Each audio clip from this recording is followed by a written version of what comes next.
बच्चों, कल हमने आपको वैद्युत बल रेखाओं के बारे में बताया था।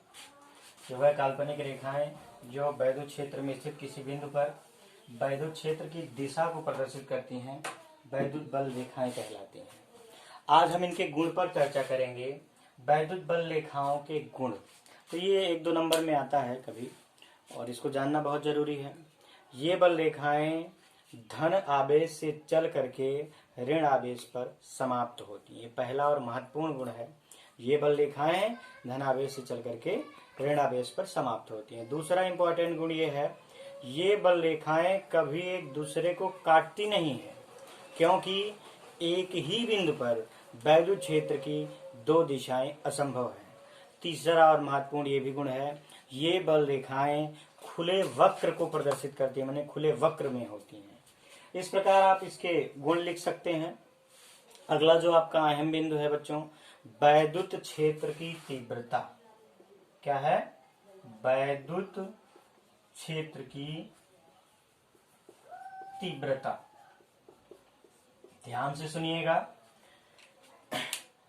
किसी परीक्षण आवेश को वैद्युत क्षेत्र के भीतर किसी बिंदु तक लाने में उस पर लगने वाले बल और उस परीक्षण आवेश की निष्पत्ति को वैद्युत क्षेत्र की तीव्रता कहते हैं। इसे कैपिटल ई से प्रदर्शित करते हैं।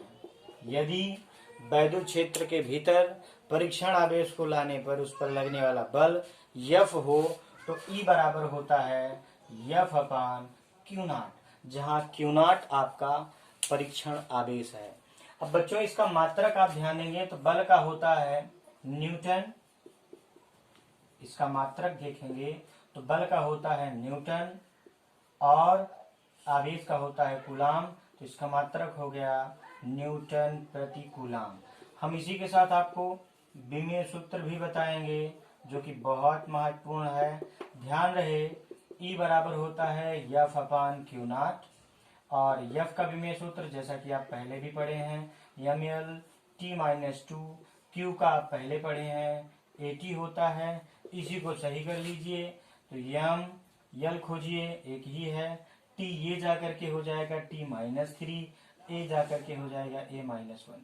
इस प्रकार आपको विमीय सूत्र भी प्राप्त हुआ। बच्चों, अगला जो अहम बिंदु है आपका, किसी बिंदु आवेश के कारण, ध्यान से सुनिएगा, इंपॉर्टेंट है, अक्सर ये पूछा जाता है। किसी बिंदु आवेश के कारण किसी बिंदु पर वैद्युत क्षेत्र की तीव्रता। ध्यान से सुनिएगा, इसमें कुछ हिंदी है जिसको हम बोल रहे हैं और उसको आप स्पष्ट रूप से लिख लीजिएगा। मान लिया कोई +Q आवेश है जो बिंदु O पर स्थित है।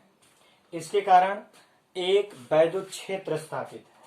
किसी परीक्षण आवेश +Q0 को वैद्युत क्षेत्र के भीतर बिंदु A तक लाया गया है, जिसकी O से दूरी r है। बच्चों, इसमें आप ध्यान से इस चित्र को देखेंगे तो ये कूलाम के नियम को प्रदर्शित कर रहा है। तो हम इस पर लगने वाला बल बिंदु A पर +Q पर Q0 पर लगने वाला बल कूलाम के नियम से निकालेंगे। कूलाम के नियम से +Q0 पर लगने वाला बल, तो यह बराबर 1/4πε0 Q1 Q2 था तो यहाँ Q0 होगा r²। फिर अब हम देखेंगे, इस पर निकालना है वैद्युत क्षेत्र की तीव्रता। तो बिंदु A पर वैद्युत क्षेत्र की तीव्रता, वैद्युत क्षेत्र की तीव्रता, तो E बराबर आपने पढ़ा है F/Q0। इसी फॉर्मूले का प्रयोग करेंगे तो E बराबर होगा 1/F का वैल्यू आप रख दीजिए 1/4πε0 Q0/r², और आपका Q0 ऑलरेडी है तो इस Q0 से ये कट जाएगा, बचा आपका E = 1/4πε0 Q/R²। आपने E का जो मात्रक निकाला था न्यूटन प्रति कूलम, वही यहाँ भी आएगा। इस प्रकार किसी बिंदु आवेश के कारण किसी बिंदु पर उत्पन्न वैद्युत क्षेत्र की तीव्रता का ये फॉर्मूला है। ये महत्वपूर्ण भी है और आप तैयार कर लीजिएगा। बच्चों, हम इस वीडियो को ग्रुप में डालेंगे और अभी तक का जितना वीडियो हमने डाला है इसका एक लिखित नोट्स, उसका फोटो खींच करके हम डाल देंगे। आप इसको नोट कर लीजिएगा। जो भी तथ्य इतने में जितना हमने आपको बताया समझाया नहीं समझ में आएगा, आप हमसे पूछ सकते हैं पर्सनल नंबर पर भी, और इसकी बहुत अच्छे से तैयारी करिए। अगला बिंदु अगले वीडियो में। बहुत बहुत धन्यवाद।